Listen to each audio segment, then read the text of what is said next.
Hello everyone. इस video में हम जीके के कुछ महत्वपूर्ण सवालों को डिस्कस करने वाले हैं जो कि एग्जाम के पॉइंट ऑफ व्यू से काफ़ी महत्वपूर्ण है। इस वीडियो को पूरा जरूर देखें ताकि आप इस वीडियो से ज़्यादा लाभ ले सकते हैं। तो चलिए वीडियो शुरू करते हैं। यहाँ हमारा पहला सवाल है, भारत में पंचवर्षीय योजना का उद्देश्य क्या है? तो इसका सही जवाब होगा कृषि विकास, आर्थिक स्थिरता, सामाजिक न्याय, यानी ये सभी। भारत में पंचवर्षीय योजना का मुख्य उद्देश्य कृषि विकास, आर्थिक स्थिरता, सामाजिक न्याय है। तो इसका उत्तर हो जाएगा उपरोक्त सभी। भारत में पंचवर्षीय योजना का उद्देश्य देश के समग्र आर्थिक और सामाजिक विकास को बढ़ावा देना है। इसके तहत कृषि, उद्योग, स्वास्थ्य, शिक्षा और बुनियादी ढांचे में सुधार पर विशेष ध्यान दिया जाता है। योजनाओं का उद्देश्य बेरोजगारी और गरीबी को कम करना, संसाधनों का उचित वितरण करना और आर्थिक असमानताओं को घटाना होता है। इसके माध्यम से सरकार ने भारत को आत्मनिर्भर और विकसित बनाने की दिशा में कार्य किया। हमारा अगला प्रश्न है, सूर्यकांत त्रिपाठी निराला किस साहित्य विद्या से संबंधित है? तो इसका सही जवाब होगा कविता।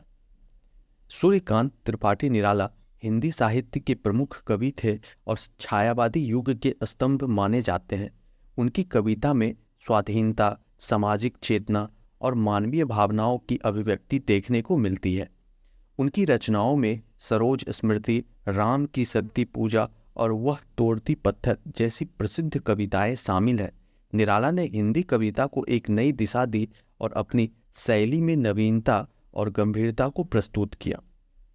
हमारा अगला प्रश्न है, चंबल घाटी परियोजना किन दो राज्यों के बीच है? तो इसका सही जवाब होगा राजस्थान और मध्य प्रदेश। चंबल घाटी परियोजना राजस्थान और मध्य प्रदेश के बीच स्थित है और चंबल नदी पर बने कई बड़े बांधों से गुजरती है। इसका शुरुआत 1950 के दशक में हुई थी और इसका उद्देश्य सिंचाई, जल विद्युत उत्पादन और बाढ़ नियंत्रण को बढ़ावा देना था। इसमें 3 प्रमुख बांध गांधी सागर, राणा प्रताप सागर और जवाहर सागर शामिल है। इस परियोजना से लगभग 5 लाख हेक्टेयर कृषि भूमि को सिंचाई के लिए पानी उपलब्ध कराया जाता है, जो राजस्थान, मध्य प्रदेश और उत्तर प्रदेश के किसानों के लिए फायदेमंद है। हमारा अगला प्रश्न है, संविधान का कौन सा अनुच्छेद भारत को धर्मनिरपेक्ष राज्य घोषित करता है? तो इसका सही जवाब होगा अनुच्छेद 25। संविधान का अनुच्छेद 25 भारत को धर्मनिरपेक्ष राज्य घोषित करने में सहायक है। यह अनुच्छेद भारत को प्रत्येक नागरिक को धर्म की स्वतंत्रता का अधिकार प्रदान करता है। इसके अनुसार सभी नागरिकों को अपने धर्म को मानने, उसका पालन करने और उसका प्रचार प्रसार करने का अधिकार है। इसके साथ ही भारत के संविधान में धर्मनिरपेक्ष शब्द को 1976 में 42वें संविधान संशोधन के तहत प्रस्तावना में जोड़ा गया, जिससे यह स्पष्ट हुआ कि भारत का राज्य किसी भी धर्म के प्रति पक्षपात नहीं करेगा। धर्मनिरपेक्षता का उद्देश्य विभिन्न धार्मिक समुदायों के बीच समानता और सद्भाव को बढ़ावा देना है। हमारा अगला प्रश्न है, कुतुब मीनार का निर्माण किस शासक ने शुरू करवाया था? तो इसका सही जवाब होगा कुतुबुद्दीन ऐबक। कुतुब मीनार का निर्माण कुतुबुद्दीन ऐबक ने शुरू करवाया था, जो दिल्ली के पहले सुल्तान थे। इसका निर्माण 1193 में शुरू हुआ और इसे पूरी करने का कार्य बाद में उसके उत्तराधिकारी इल्तुतमिश ने पूरा किया। कुतुब मीनार भारतीय इस्लामी वास्तुकला का एक उत्कृष्ट उदाहरण है और इसकी ऊंचाई लगभग 73 मीटर है। इस बात को याद रखिएगा, कई बार परीक्षा में पूछा जाता है कि कुतुब मीनार की ऊंचाई कितनी है, तो 73 मीटर। यह मीनार विभिन्न वास्तुकला शैलियों का एक मिश्रण है और इसे लाल बालू पत्थर से बनाया गया है। कुतुब मीनार को यूनेस्को द्वारा विश्व धरोहर स्थल के रूप में मान्यता प्राप्त है और यह दिल्ली का एक प्रमुख पर्यटन स्थल है। हमारा अगला प्रश्न है, भारत के संविधान में कुल कितनी भाषाओं को मान्यता दी गई? तो इसका सही जवाब होगा 22। भारत के संविधान में कुल 22 भाषाओं को मान्यता दी गई है। ये भाषाएं भारतीय संविधान की 8वीं अनुसूची में शामिल है। इन भाषाओं में हिंदी, अंग्रेजी, बंगाली, कन्नड़, कश्मीरी, कोंकणी, गुजराती, मलयालम, मराठी, नेपाली, ओडिया, पंजाबी, संस्कृत, तमिल, तेलुगु, उर्दू, असमिया, मैथिली, मणिपुरी, संथाली, डोगरी और सिंधु शामिल है। यह भाषाएं भारत के विविधता और सांस्कृतिक धरोहर को दर्शाती है और इसकी मान्यता से क्षेत्रीय भाषाओं और संस्कृतियों के संरक्षण में मदद मिलती है। हमारा अगला प्रश्न है, भारत का पहला परमाणु परीक्षण किस स्थान पर किया गया था? तो इसका सही जवाब होगा पोखरण। भारत का पहला परमाणु परीक्षण 18 मई 1974 को राजस्थान के पोखरण में किया गया था। इस परीक्षण का कोड नाम स्माइलिंग बुद्धा रखा गया था। यह परीक्षण भारत के रक्षा अनुसंधान एवं विकास संगठन यानी DRDO द्वारा संचालित किया गया था और इसके परिणाम स्वरूप भारत में परमाणु शक्ति वाले देशों की सूची में शामिल हो गया। पोखरण में किए गए इस परीक्षण ने भारत की सैन्य और तकनीकी क्षमता को बढ़ाने में महत्वपूर्ण भूमिका निभाई। इसके बाद 1998 में एक और श्रृंखला में परमाणु परीक्षण किए जिसे ऑपरेशन शक्ति कहा गया।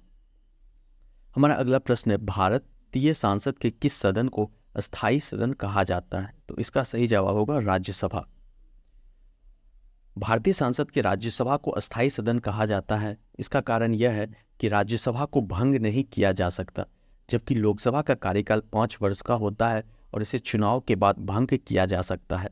राज्यसभा के सदस्य का कार्यकाल 6 वर्ष का होता है, लेकिन हर 2 साल में 1/3 सदस्य सेवानिवृत्त होते हैं और नए सदस्य चुने जाते हैं, इसलिए यह सदन हमेशा कार्यरत रहता है।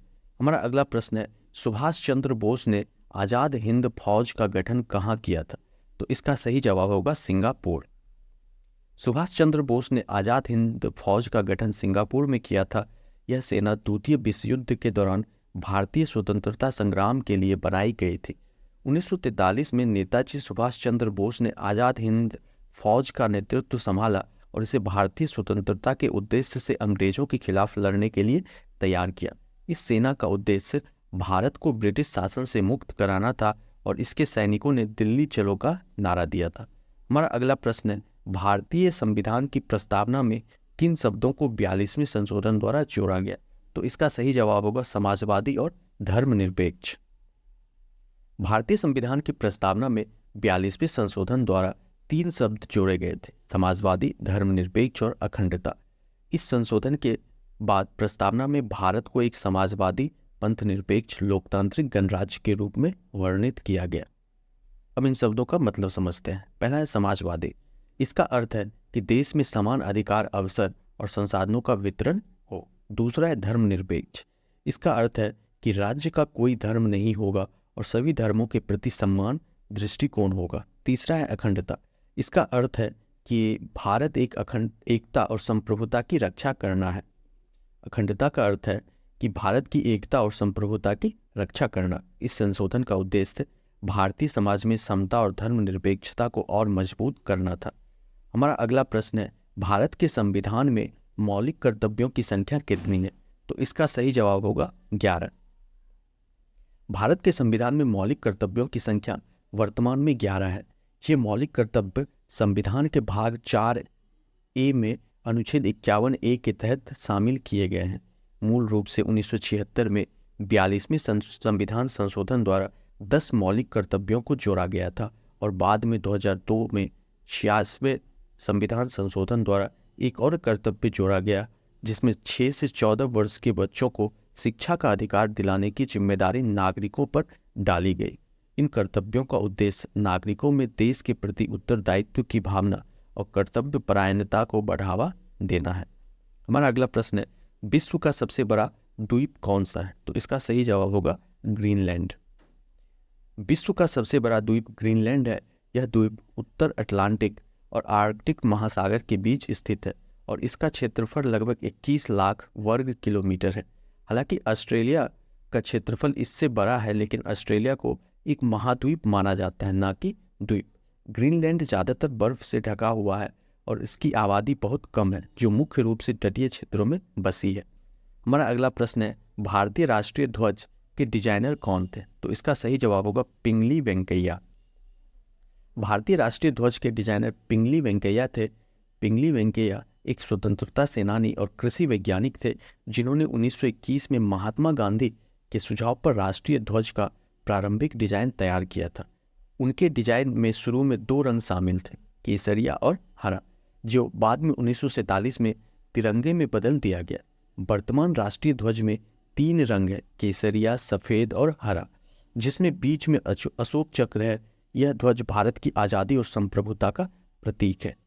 हमारा अगला प्रश्न है, प्रथम पंचवर्षीय योजना का मुख्य उद्देश्य क्या था? तो इसका सही जवाब होगा कृषि विकास। प्रथम पंचवर्षीय योजना जो कि 1951 से 1956 तक था का मुख्य उद्देश्य कृषि विकास था। इस योजना का लक्ष्य खाद्यान्न उत्पादन बढ़ाकर भारत को खाद्य सुरक्षा प्रदान करना और सिंचाई सुविधाओं का विकास करना था। स्वतंत्रता के बाद देश में खाद्यान्न की कमी थी, इसलिए कृषि पर जोर देकर आत्मनिर्भरता प्राप्त करना महत्वपूर्ण माना गया। इसके अंतर्गत प्रमुख परियोजनाएं जैसे भाखड़ा नंगल बांध और दामोदर घाटी परियोजना शुरू की गई, जिनसे कृषि में उत्पादन क्षमता को बढ़ाने में मदद मिली। हमारा अगला प्रश्न है, ब्लू रेवोल्यूशन यानी नीली क्रांति का संबंध किस क्षेत्र से है? तो इसका सही जवाब होगा मत्स्य पालन। ब्लू रेवोल्यूशन यानी नीली क्रांति का संबंध मत्स्य पालन के क्षेत्र से है। यह एक आंदोलन है जिसका उद्देश्य जल संसाधनों का उपयोग करते हुए मत्स्य उत्पादन को बढ़ावा देना है। भारत में 1970 के दशक में इसकी शुरुआत हुई और इसका लक्ष्य मत्स्य संसाधनों का संरक्षण, विकास और प्रबंधन करना था। नीली क्रांति ने न केवल खाद्य सुरक्षा में योगदान दिया, बल्कि यह ग्रामीण अर्थव्यवस्था को भी सशक्त बनाने में सहायक रही। इस कार्यक्रम के तहत प्रौद्योगिकी, अनुसंधान और उत्पादन में सुधार के माध्यम से मत्स्य पालन के क्षेत्र में वृद्धि हुई। इस वीडियो को देखने के लिए आपका बहुत बहुत धन्यवाद। उम्मीद करते हैं इस वीडियो से आपको कुछ नया सीखने को जरूर मिला होगा। ऐसे ही वीडियो देखने के लिए हमारे चैनल को सब्सक्राइब करना ना भूलें।